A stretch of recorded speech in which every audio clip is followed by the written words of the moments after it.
Halo, selamat sore Tribuners. Halo, selamat sore. Jumpa kembali dengan kita berdua dalam program Selamat Sore Medan. Ya, edisi hari Jumat tanggal 7 ya. bulan 7 tahun 2023.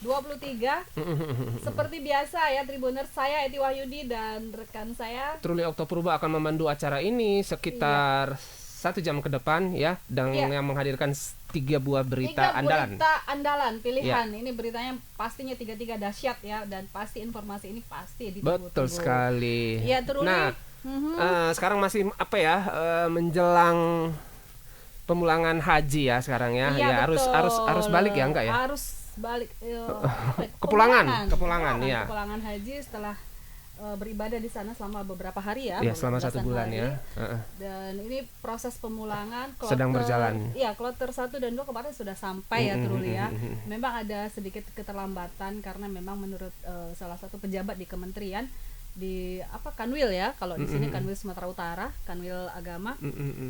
Terjadinya keterlambatan ini dikarenakan di sana itu masih antri. Jadi kan dari berbagai negara begitu ya. Proses pemulangannya itu semuanya berpulang setelah ibadah, jadi ada antrian pesawat sehingga terjadi delay untuk beberapa waktu. Iya, dan kebetulan memang berita kepulangan ini menjadi sebuah peristiwa ya, yang ini menjadi berita pertama kita, sebuah kecelakaan duka ya. Iya.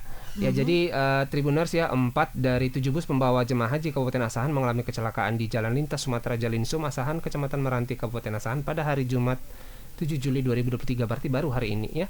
Kecelakaan tersebut diperkirakan terjadi pada pukul 12 waktu Indonesia Barat yang membuat kepulangan kloter 3 ini terlambat tiba di titik penjemputan. Sekretaris Daerah Sekda Asahan John Hardy Nasution membenarkan kecelakaan tersebut. Menurutnya ada 4 bus yang mengalami kecelakaan beruntun. Dikatakannya bus tersebut mengalami kecelakaan setelah jalan balik dari Kota Medan menuju Kabupaten Asahan. Hanya ada 1 haji yang mengalami luka karena terkena pecahan kaca bus, dan itu pun sudah ditangani dengan baik. Ia mengaku belum mengetahui secara pasti apa penyebab terjadinya kecelakaan beruntun yang melibatkan 4 bus jemaah haji kloter 3 tersebut.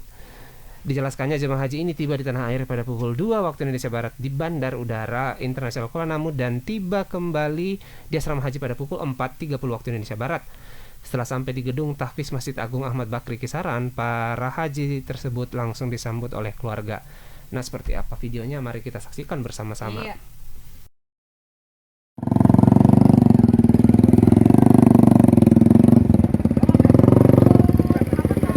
Bis yang kami tumpangi inilah. Kami duduk nomor 2 dari depan. Tapi alhamdulillah selamat. Tuh, tabrakan beruntun. Dan sana ada juga bus yang nggak bisa jalan 2. Dan inilah kepada jemaah yang turun.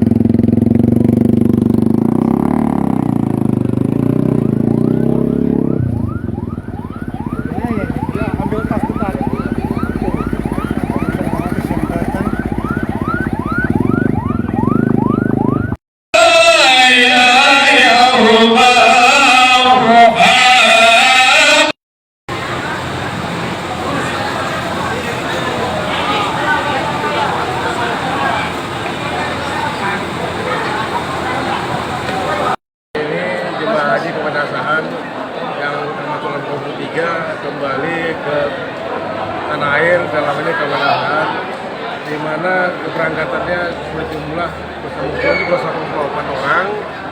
Namun sampai hari ini tidak ada kendala, kembali semua ke Asahan. Walaupun tadi ada kita dengar kendala-kendala ketika dari asrama haji menuju Asahan, tapi tidak ada kendala yang berarti, dan mudah-mudahan semua yang sampai ke Asahan dalam keadaan sehat walafiat.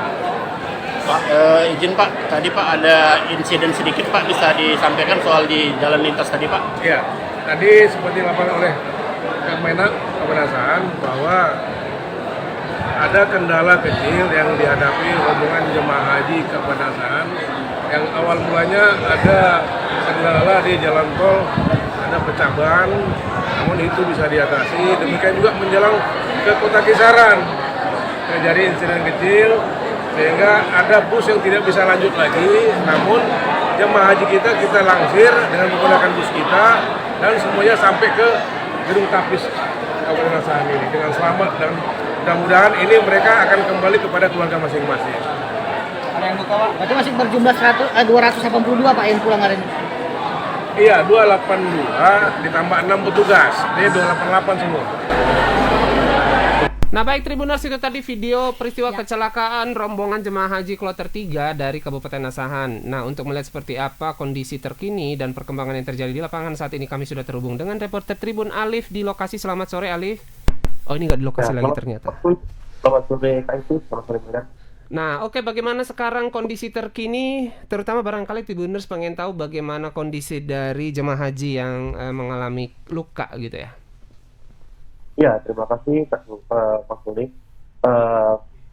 Jemaah yang mengalami luka tersebut sudah dilarikan ke rumah sakit dan juga sudah dirawat di rumah sakit umum daerah, di mana jemaah tersebut mengalami luka akibat dari serpihan kaca yang terhempas dari kaca depan bus tersebut. Itu Bang. Kalau untuk jemaahnya sendiri yang mengalami luka ini usianya berapa, Alif? Ya, untuk informasi tadi Kak, dari Sekda tadi mengaku bahwasanya sekitar umur 50 tahunan gitu. 50 tahun belum terlalu tua kalau ibadah haji. Artinya mereka sekarang sudah kembali ya ke kediaman masing-masing ya. Karena kalau berita yang kita baca ini diturunkan di gedung Tahfiz Masjid Agung Ahmad Bakri Kisaran ya. Berarti mungkin kalau sekarang sudah kembali ke rumah masing-masing ya. Ya, tadi seluruhnya sudah dipulangkan Bang.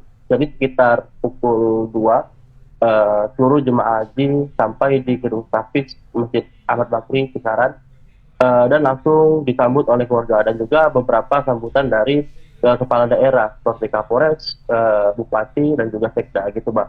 Ya. Untuk saat ini para jemaah ini sudah dibawa pulang oleh keluarganya dan kembali berkumpul dengan keluarga. Iya. Nah, berapa ya jumlah jemaah haji? Barangkali bisa kita refresh kembali Alif, dari Kabupaten Asahan, atau yang kloter 3 ini semuanya dari Kabupaten Asahan?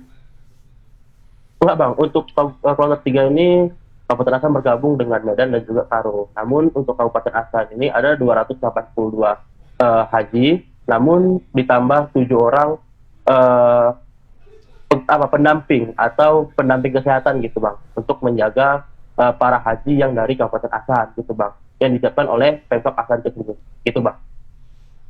Alif, kalau secara keseluruhan selama menjalankan ibadah haji ya, baik pada waktu keberangkatan, kemudian selama di Tanah Suci, ada nggak kendala-kendala selain yang terjadi hari ini menurut pengakuan para jamaah?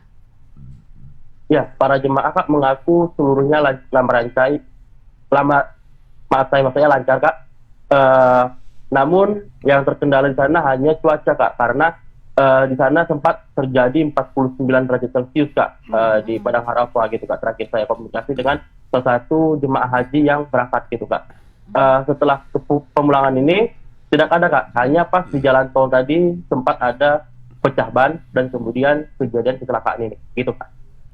Ya, artinya ini pun sebetulnya kecelakaan kalau bisa dikatakan tidak terlalu serius ya, bukan karena human error lah ya. Human error cuman satu tadi dan itu pun sudah menjalani perawatan, semoga tidak ada masalah apa-apa ya. Betul sekali. Ya. Alif, apakah ada kesan atau mungkin traumatik atau apa gitu yang disampaikan jemaah setelah perjalanan tadi, Alif? Ya, tadi saya sempat wawancara salah satu jemaah Kak, di mana mereka mengaku shock gitu karena iring-iringan bus ini kan berjalan seirama gitu Kak, dan dikawal oleh patwal. Namun saat mereka sedang tertidur pulas, tiba-tiba terkejut ada hentakan deras gitu Kak, sehingga mereka terkejut dan juga shock dan berhamburan keluar dari bus tersebut Kak. Mereka mengaku kejadian tersebut diduga terjadi karena salah satu bus yang berada di depannya itu mengering secara mendadak Kak, sehingga kecelakaan tersebut terjadi gitu. Mereka shock dan juga ada yang sempat menangis Kak gitu Kak, karena khawatir terjadi apa-apa dengan keluarganya. Liv, kalau ini dari mulai terjadinya kecelakaan tadi sampai kemudian penanganan terhadap korban, apakah berapa lama waktu yang dibutuhkan proses penanganannya? Kemudian seberapa jarak antara kejadian dengan fasilitas kesehatan terdekat yang ada di daerah tersebut? Ya, sebenarnya kejadiannya Kak sudah cukup dekat dengan titik kumpul keluarga Kak gitu Kak.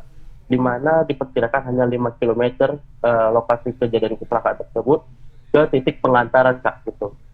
Sehingga sekitar 15 menit itu sudah selesai Kak, dilansir oleh bus yang lain gitu Kak. Namun untuk evakuasi bus yang kecelakaan tersebut sekitar ada setengah jam Kak untuk evakuasi oleh polisi. Iya, kemudian ini kan Pak, proses pemulangan ya, sudah hanya tinggal beberapa dekat sekali ya sudah sampai Iya. ke rumah. Apakah ini segala macam biaya apa segala macam masih ditanggung oleh include dengan biaya haji di pos asuransi misalnya, atau bagaimana menurut keterangan dari pihak panitia penyelenggaraan haji, Alif? Ya, menurut keterangan sektor ini Kak ditanggung semua oleh Pemkab Kak gitu Kak, untuk kerusakan dan juga segala yang korban sakit tadi Kak gitu Kak. Oh, Pemkab Semua ya, ditanggung. bukan dari panitia penyelenggaraan haji ya? Enggak Kak, dari Pemkab Kak, Pemkab ya. dari APBD nanti akan di Ini kita mungkin perlu penelusuran lebih lanjut Betul juga ya Truli sekali, ya. iya. Karena ini kan mungkin sudah turun dari pesawat ya, sudah menuju pulang gitu. Baik, Truli apa lagi? Cukup, iya. Baik, terima kasih, Iya, terima kasih, Alif. untuk informasinya. Semoga para jemaah mendapatkan haji yang mabrur dan sampai bertemu kembali dengan keluarga dalam keadaan iya. sehat, tidak kurang suatu apa. Terima kasih untuk Terima kasih. laporannya. Iya. Terima kasih Kak Eti, Selamat Medan. Iya. Silahkan melanjutkan tugas-tugas lagi ya, Alif ya. Iya, betul. Baik, Tribuners, Kita ke itu berita kedua ya. Kita masuk berita kedua setelah ibadah haji tadi, setelah jemaah yang mengalami kecelakaan, dan kali ini seorang pria yang mengenakan seragam ojek online atau ojol merampas handphone milik anak remaja berusia 14 tahun. Nah, ini harus waspada ini. Iya, orang tua. betul. Aksi pelaku ini pun sempat tertangkap kamera pengawas CCTV yang kebetulan berada di lokasi kejadian. Amatan Tribun, pelaku tampak membonceng anak laki-laki tersebut dan menurunkannya di sebuah gang. Terlihat setelah diturunkan, pelaku langsung meminta handphone anak tersebut. Korban yang tidak menaruh rasa curiga langsung memberikan handphonenya kepada pelaku. Tak lama, pelaku pun meninggalkan anak tersebut seorang diri dengan membawa handphone milik korban. Menurut ibu korban, Rasti Sendratari, kejadian yang menimpa anaknya ini terjadi di Jalan Selam 1, Kota Medan pada Senin Juli kemarin. Saat itu anaknya bersama dengan temannya pergi dari rumah yang terletak di Jalan Denai, Kota Medan untuk membeli paket internet. Ia mengatakan setibanya di tengah jalan, anaknya itu didatangi oleh seorang pria yang mengenakan atribut ojol. Pria tersebut meminta pertolongan kepada anaknya agar meminjamkan handphonenya untuk menghubungi seseorang. Dengan polos, anaknya pun langsung memberikan handphonenya tersebut kepada pelaku. Dikatakannya, pelaku itu pun mengajak anaknya untuk naik ke atas motornya dan memintanya untuk menunjukkan jalan. Pelaku membawa korban berkeliling hingga akhirnya sampai ke Jalan Selam 1, Kota Medan. Lebih lanjut dia menyampaikan setelah beberapa saat pelaku pun tak kunjung kembali. Dan barulah anaknya sadar bahwa dirinya telah tertipu. Anaknya ini pun langsung pulang berjalan kaki dan mengadukan peristiwa tersebut kepada orang tuanya di rumah. Atas peristiwa tersebut, Rasti pun berencana melaporkan kejadian itu ke kantor polisi. Baik, untuk lebih jelas seperti apa, kita saksikan videonya Bersama-sama. berikut ini.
Terus ternyata dia sama temennya pergi untuk ngisi paket gitu kan. Nah setelah dia mau ngisi paket itulah baru anak tadi ketemu sama Om Gojek tadi. Nah setelah ketemu sama Om Gojek tadi dimintalah handphonenya gitu kan, pinjemlah Om handphonenya, mau ngubungin nomor ini Om, handphone Om mati, dia bilang kayak gitu. Nah setelah itu entah kenapa tiba-tiba si anak tadi ini ngikut aja gitu kan, ngikut aja dibawa sama dia ke lokasi. Sampailah di Selam 1, sampai di Selam 1 itu dia dikasih bungkusan plastik berwarna biru, isinya itu air botol air putih lah, air putih isinya. Nah setelah itu kan anak tuh ditinggal, bentar ya kamu nunggu di sini, dia bilang kayak gitu. Kok Om mau pergi ke situ rumahnya, lama-lama dia pergi gitu ya, ninggalin si anak tadi. Nggak berapa lama baru sadar lah si anak saya tadi gitu. Apa yang diambil Kak? Handphone. Samsung. Itu anak kakak sempat dibawa juga pergi, dibawa naik motor sama si iya juga. Sempat dibawa naik motor tadi keliling-keliling sampailah ke Selam 1 tadi. Terus dari lokasi itu ke rumah anak kakak baliknya kayak mana? Jalan kaki. Kak, itu kan terekam CCTV Kak. Berdasarkan penglihatan kita Kak dari CCTV, pelakunya gimana Kak ciri-cirinya tuh? Agak gemuk katanya. Terus bermasker sih, jadi nggak kelihatan jelas. Tapi pakai jaket ojol. Gojek, iya, menggunakan atribut ojol. Tapi kita nggak tahu pasti apakah itu ojol atau tidak. Iya, itu tadi modus baru perampasan tapi kayaknya tidak kena salah hipnotis ya. Baik, seperti apa kejadiannya? Mari kita tanya langsung ya. Sudah ada reporter kita, Alfian Safian. Halo Fian, selamat sore. Ya, halo. Saya dan Bang Truli, selamat sore. Gimana nih Fian? Sepertinya kok mulus-mulus saja nih ya aksi kriminal dari ojol ini, dan memang belum diketahui ya apakah betul-betul ini ojol atau orang yang kebetulan menggunakan identitas ojol gitu ya. Gimana sekarang? Apakah sudah dilaporkan ke polisi kejadian tersebut? Ya, baik, kayak itu Bang Truli dan juga Tribuners ya, untuk kasus pencurian yang dilakukan oleh ojol ini hingga sampai saat ini belum ada dilaporkan ke pihak polisian oleh orang tua dari remaja ini. Namun orang tuanya mengatakan bahwasannya akan melaporkan kasus ini ke pihak polisian karena diduga pelaku ini sudah sering beraksi dan juga sempat viral di media sosial setelah video ini dibagikan di media sosial Instagram. Itu banyak yang mengatakan bahwasannya memang pelaku ini sudah sering beraksi di kawasan tersebut.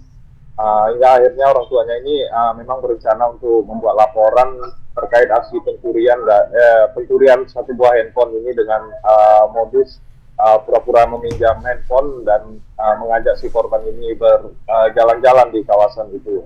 Nah, untuk kronologi cerita dari kasus ini itu terjadi di hari Senin kemarin, di mana si anak ini yang merupakan korban ini dengan temannya itu pamit dari rumah untuk sholat. Namun di tengah perjalanan dia ini bertemu dengan pelaku di jalan, dan si pelaku ini modusnya itu meminjam handphone begitu dengan alasan handphonenya ini mati karena dia ingin menghubungi seseorang. Nah, setelah dipinjamkan oleh anak ini, kemudian si anaknya ini diajak untuk menunjukkan alamat begitu, karena dia ini masih kecil dan tidak tahu apa-apa. Dia pun naik ke atas motor si pelaku dan akhirnya dibawa jalan-jalan dan tiba di jalan Selam di kawasan Mandala. Nah, di sana dia ini diturunkan dan diberikan satu bungkus plastik berwarna biru. Nah, di dalam plastik itu ditemukan ada air mineral begitu. Nah, sedangkan handphonenya itu masih dipegang oleh si pelaku. Setelah diturunkan, si pelaku ini mengatakan bahwasanya agar si korban ini untuk menunggu sebentar di lokasi itu, hingga akhirnya dia pun pergi dan tidak kembali. Sehingga anaknya ini pun pulang ke rumah dan mengadukan peristiwa tersebut kepada ibunya. Begitu, Kak. Fian, apakah ada indikasi kalau korban ini dihipnotis oleh pelaku? Menurut awal mula beredar di media sosial memang dikatakan bahwasanya si korban ini merupakan korban hipnotis. Namun belum diketahui secara pasti ya Kak, apakah memang dihipnotis atau tidak, karena pengakuan anaknya ini kepada orang tuanya ini saat ditinggalkan di jalan itu, anaknya ini tidak sadar begitu, ataupun pikirannya itu ngeblank Kak, sehingga tidak mengetahui bahwasanya si pelaku ini melakukan pencurian handphone itu Kak, gitu Kak. Setelah kejadian, apakah ada upaya dari pihak mungkin orang tuanya atau keluarganya untuk menghubungi barangkali nomor handphone anak yang sudah dibawa kabur oleh pelaku? Ya, upaya yang dilakukan orang tuanya ini memang awalnya setelah kejadian itu melakukan pengecekan CCTV ya Kak di lokasi kejadian dan mengumpulkan rekaman CCTV di sana. Sudah juga menghubungi nomor dari anaknya ini, namun nomornya sudah tidak aktif lagi. Ya, kemudian Vian, kalau dari ini kebetulan belum ada pemeriksaan oleh pihak kepolisian ya, karena memang belum dilaporkan kejadian tersebut ya. Kalau secara ini kan tidak menggunakan aplikasi ini, ya kan? Dia hanya belum tentu juga ojol ya, karena barangkali kebetulan dia menggunakan identitas ojol. Jadi agak susah mungkin untuk ditelusuri. Tapi kalau tadi dikatakan bahwa pelaku sudah sering melakukan aksi serupa di kawasan tersebut, artinya ini kesimpulan dari mana? Apakah ini kesimpulan dari netizen, warganet, atau memang ada keterangan dari pihak kepolisian, Vian? Ya, menurut dari ibunya ini, setelah postingan itu diposting di media sosial, banyak netizen yang mengatakan bahwasanya si pelaku ini sudah kerap beraksi Kak di kawasan tersebut, dan diduga sudah banyak korbannya, sehingga para netizen di media sosial mengatakan bahwasanya memang si pelaku ini sering beraksi di sana Kak. Namun kita masih mencari tahu juga ya Kak, korban yang lain, apakah memang benar modus pelaku ini menggunakan atribut ojol itu dan beraksi di sana untuk mengincar anak-anak di bawah umur Kak, gitu. Ya, artinya memang ini masih masih dugaan-dugaan ya, belum ada satu bukti atau kesimpulannya ini masih perlu digali lebih, masih prematur ya. Kesimpulannya masih harus melalui proses lagi gitu ya kan, pemeriksaan tentunya harus polisi yang melakukan penyelidikan. Dan mudah-mudahan ini harus ketangkap nih apanya dulu. Kayaknya sekilas kita lihat tadi jelas ya apanya. BK-nya mudah-mudahan kelihatan ya. Platnya ya. Platnya jelas ya, dan ya sepertinya kalau memang serius untuk ditangani, barangkali ini bukanlah sesuatu yang susah ya, karena kejahatan lebih kompleks, lebih susah untuk diungkap, ternyata bisa dilakukan ya kan. Betul sekali. Baik, itu saja. Baik, terima kasih Vian. Semoga kejadian seperti ini tidak terulang lagi ya. Belum penutup nih. Kasihan anak-anak seperti ini ya. Jadi anak-anaknya menjadi kayak seperti trauma ya, bukan trauma tapi kayak orang bodoh gitu ya. Betul sekali. Kok HP-ku diambil. Iya. Baik ya, kita lanjut ke berita terakhir ya Kak. Ini berita yang cukup menghibur ya dan cukup tenang. Ini dari Festival Bunga dan Buah di Kabupaten Karo ya. Ribuan orang untuk Anda ini yang mungkin berencana mau berwisata, weekend nggak usah jauh-jauh ya. Di akhir pekan minggu ini masih suasana liburan anak sekolah ya. Iya, jadi melihat Festival Bunga dan Buah di Karo. Iya, minggu terakhir sebelum anak-anak sekolah masuk, mungkin inilah kesempatan untuk mengunjungi tempat wisata yang ada di dalam daerah kita yang sangat dekat, cukup dekat, hanya 1-2 jam ya barangkali. Iya, 2 jam dari Jakarta kalau naik pesawat terbang. 2 jam kalau tidak macet, karena kalau macet bisa jadi 14 jam ya terus ya. Silakan. Baik, ribuan orang atau pengunjung tampak antusias menunggu para peserta pawai kontingen saat pelaksanaan Festival Bunga dan Buah Kabupaten Karo tahun 2023. Ya, pantauan jurnalis Tribun Medan ya, ribuan warga ini tampak membadati ruas Jalan Veteran Brastagi yang menjadi jalur iring-iringan pawai kontingen. Saat peserta pawai melintas secara bergantian, tampak berlangsung disambut antusias oleh warga dari berbagai daerah. Semuanya tampak gembira dengan iringan musik tradisional dengan tempo tinggi menambah semarak kegiatan yang sudah masuk pada Harisma Event Nusantara ini. Dari ribuan orang yang memadati kawasan Tugu Perjuangan Brastagi, tampak ada wisatawan mancanegara yang juga ikut antusias menyaksikan iringan-iringan peserta pawai. Saat dihampiri, ternyata keempat wisatawan mancanegara ini merupakan wisatawan yang datang dari Inggris. Mereka adalah Johansson, Hannah, Sam, dan Megan yang datang dari kota Sheffield. Mereka mengaku baru 3 hari berada di Brastagi. Mereka melihat adanya iring-iringan para peserta pawai kontingen dan mereka sangat antusias melihat budaya yang ditampilkan. Oh, ini sangat bagus sekali, ujar Hannah. Tapi tentu saja pakai bahasa Inggris ya. Tumben ya, kayaknya hari ini ekspresif sekali bacakan berita ya. Oke, ketika ditanya apakah mereka sudah mengetahui akan ada pelaksanaan festival bunga dan buah dari pihak hotel mana maupun atau guide, mereka mengatakan tidak mendapat informasi. Nah, ini parah nih hotelnya. Iya, sehingga saat hospitality kita yang sangat rendah memang ya. Sehingga saat mereka berjalan dan melihat iring-iringan peserta pawai, mereka langsung berhenti untuk melihat. Nah, seperti apa videonya? Mari kita saksikan bersama-sama. Bapak Ibu, di panggung. Iya, biar kami semangat kita. Oke, you guys ready? Good.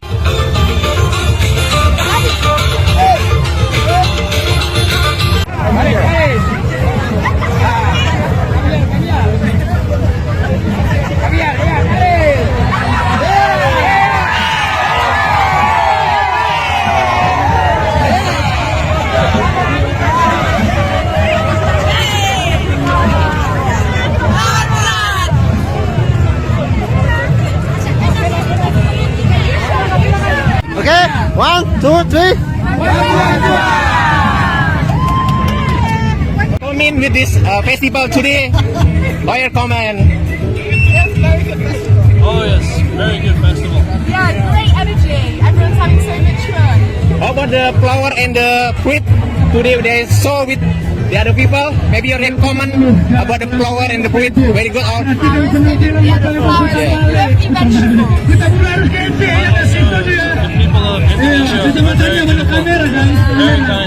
Thank you very much. Sudah berapa lama di sini? Yeah. How long time in here? You are already long time in here? 3 days in here. Memang tahu ada kegiatan itu. You know in here have the festival? We did not know. Oh, surprise today. Yes, thank you very much.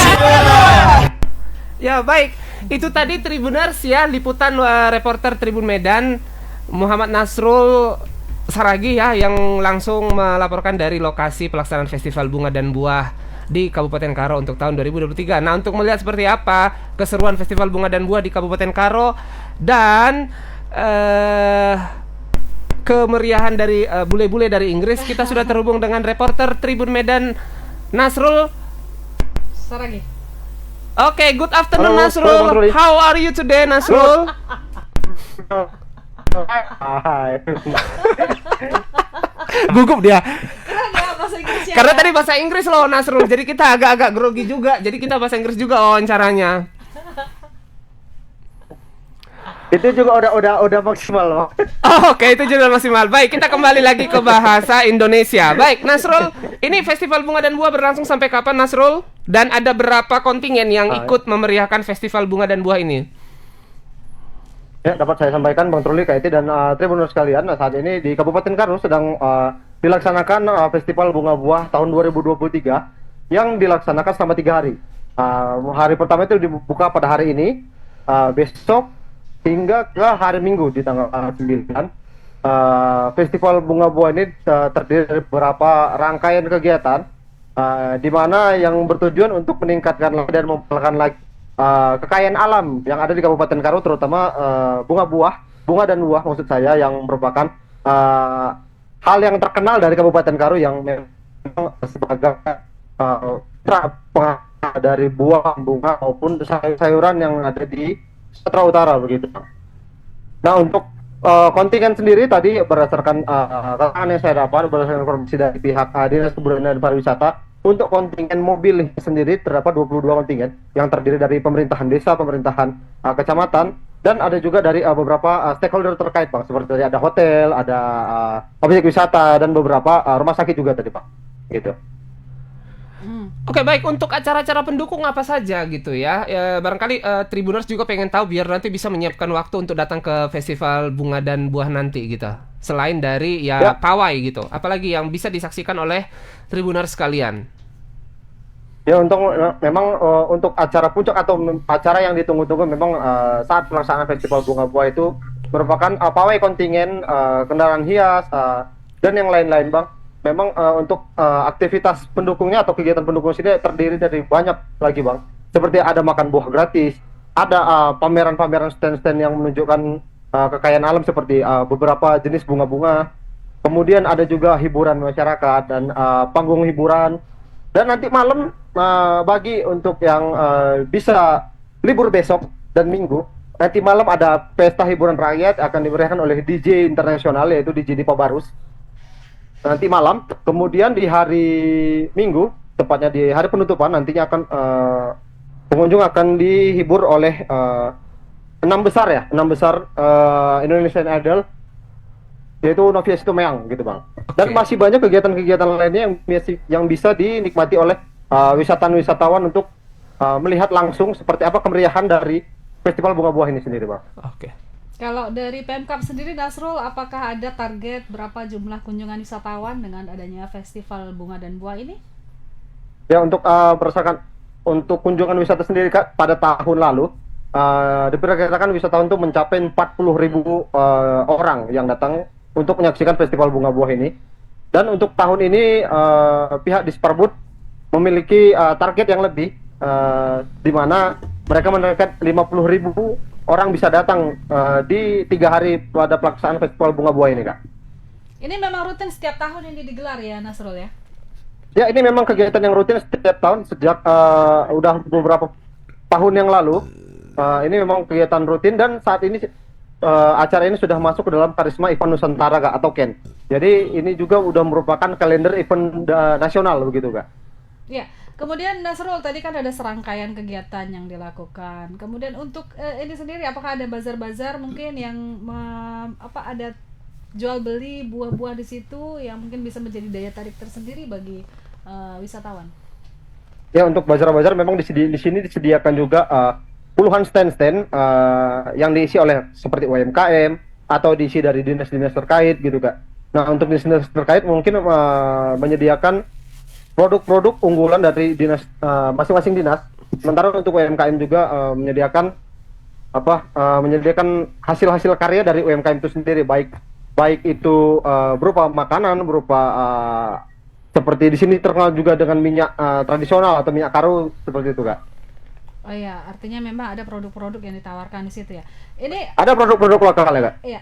Nasrul, apakah ada paket wisata yang ditawarkan Pemkab? Apakah ini hanya satu event gitu yang mungkin bisa, ini sepertinya promosinya juga memang kita udah pernah ya beberapa kali memberitakan juga gitu kan, tetapi seperti dari pengakuan turis tadi ya, dia tidak tahu sama sekali ada seperti ini. Artinya kan kunjungan dia ke Brastagi bukan karena event ini gitu. Jadi mungkin ke depan pemerintah terkait bisa mengemas acara ini bagaimana supaya event ini bisa dijadikan sebuah daya jual mungkin ya. Betul sekali. Untuk turis-turis, baik itu wisatawan mancanegara maupun wisata lokal, seperti itu barangkali Nasrul.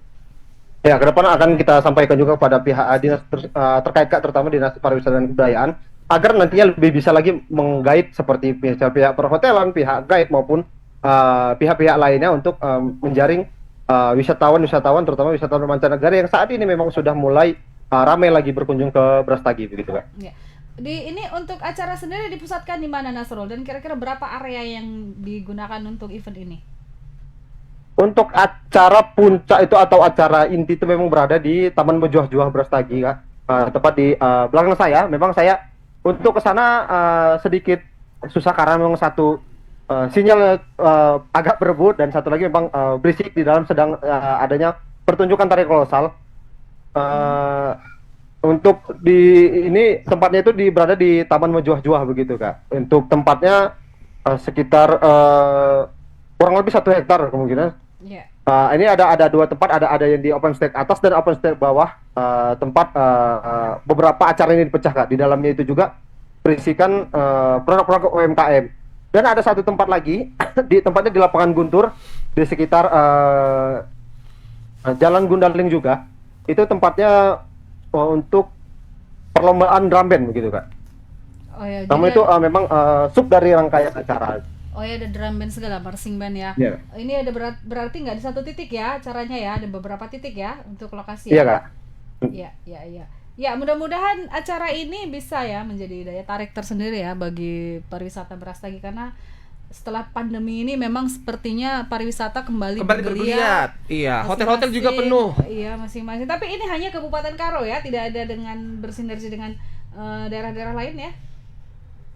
Murni ini hanya Kabupaten Karo. Informasi yang saya dapat seperti kemarin-kemarin itu untuk pelaksanaan memang murni dari Kabupaten Karo. Cuma beberapa tahun ke belakang juga sempat mengundang daerah-daerah lain atau daerah tetangga untuk ikut sebagai peserta pawai kontingen gitu Kak. Tapi kalau untuk pelaksanaan intinya memang ini murni dari Kabupaten Karo sendiri.